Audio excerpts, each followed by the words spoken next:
Hello! ఈరోజు recipe వచ్చేసి దొండకాయ క్యారెట్ ఫ్రై. మనం రెగ్యులర్‌గా దొండకాయ ఫ్రై అయితే చేసుకుంటూనే ఉంటాం. కానీ మనం యాడ్ చేసే ఈ 2 ఇంగ్రీడియెంట్స్ వల్ల ఈ కూర మరింత టేస్ట్ అవుతుంది. సో, ఈరోజు ఈ రెసిపీ ఎలా చేయాలో చూసేద్దాం. ముందుగా ప్యాన్‌లోకి 2-3 టీ స్పూన్ల నూనె తీసుకోండి. ఇందులోకి మనం తాలింపుగా 1 స్పూన్ శనగపప్పు, 1 స్పూన్ మినప్పప్పు, కాస్త కరివేపాకు, 2-3 ఎండుమిరపకాయలు మరియు 4 దంచుకున్న వెల్లుల్లి రెబ్బలు వేసుకొని 2 నిమిషాల పాటు ఈ తాలింపుని బాగా వేపించండి. ఈ తాలింపు బాగా వేగాక ఇక్కడ నేను 2 మీడియం సైజ్ ఉల్లిపాయల్ని కట్ చేసి పెట్టాను.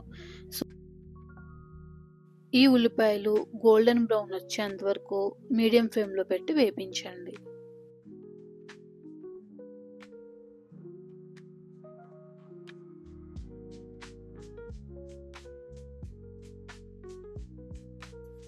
ఈ ఉల్లిపాయలు కాస్త వేగాక అందులోకి ఒక అర స్పూన్ సాల్ట్ కూడా యాడ్ చేసుకొని ఒకసారి అంతా బాగా కలపండి.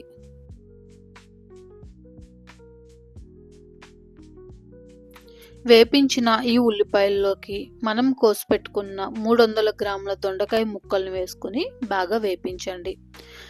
ముందు 2 నిమిషాలు హై ఫ్లేమ్‌లో పెట్టి వేపించి ఆ తర్వాత మీడియం ఫ్లేమ్‌లో లిడ్ క్లోజ్ చేసి వేపించండి. ఇలా చేయడం వల్ల ఫ్రై అనేది ఫాస్ట్‌గానే కాకుండా ఈవెన్‌గా కూడా కుక్ అవుతుంది.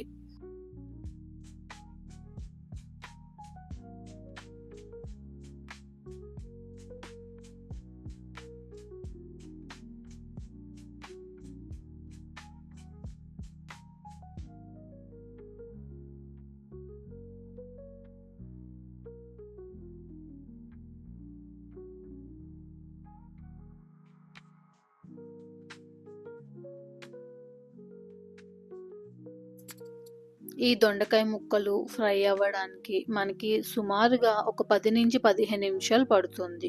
సో, మధ్య మధ్యలో లిడ్ ఒకసారి ఓపెన్ చేసి ఈ ముక్కలు ఒకసారి కదుపుతూ ఉండండి. దీనివల్ల అడుగు అంటకుండా ఉంటుంది. ఇక్కడ క్యారెట్ అనేది మనం లాస్ట్‌లో యాడ్ చేసుకుంటాము. ఎందుకంటే మనకి దొండకాయలు వేగడానికి చాలా టైం పడుతుంది. కానీ క్యారెట్ మాత్రం చాలా ఫాస్ట్‌గా ఫ్రై అయిపోతుంది.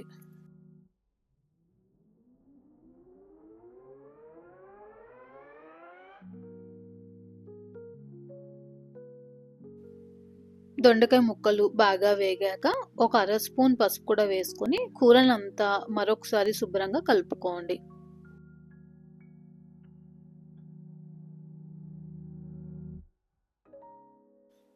బాగా వేగిన ఈ దొండకాయల్లోకి మనం పక్కన పెట్టుకున్న 2 క్యారెట్ తురుమును ఇందులో వేసుకుని సిమ్‌లో పెట్టి కేవలం 2 నిమిషాల పాటు వేపించండి. మీరు ఇంతకన్నా వేపిస్తే క్యారెట్ అనేది బ్లాక్ కలర్ వచ్చేస్తుంది.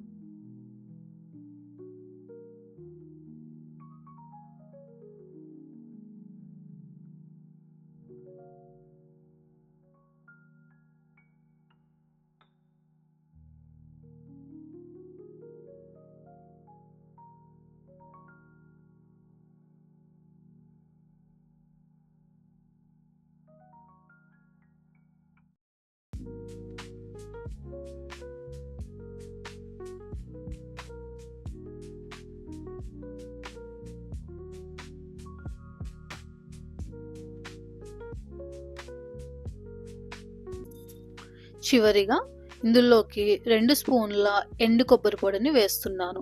మీకు కావాలంటే మీరు పచ్చి కొబ్బరిని కూడా వాడొచ్చు. స్టవ్ ఆఫ్ చేశాకనే మీరు ఈ కొబ్బరి పొడిని యాడ్ చేసుకోవాలండి. అప్పుడే దీని టేస్ట్, ఫ్లేవర్ అనేది చాలా బాగుంటుంది. అంతే, ఎంతో రుచికరమైన ఈ దొండకాయ క్యారెట్ ఫ్రై రెడీ. సో, ఈ రెసిపీ మీ అందరికీ నచ్చింది అనుకుంటున్నాను. Thank you for watching our channel. ఎవరైతే ఈ ఛానల్ చూస్తున్నారో తప్పకుండా సబ్స్క్రైబ్ చేయడం మాత్రం మర్చిపోకండి.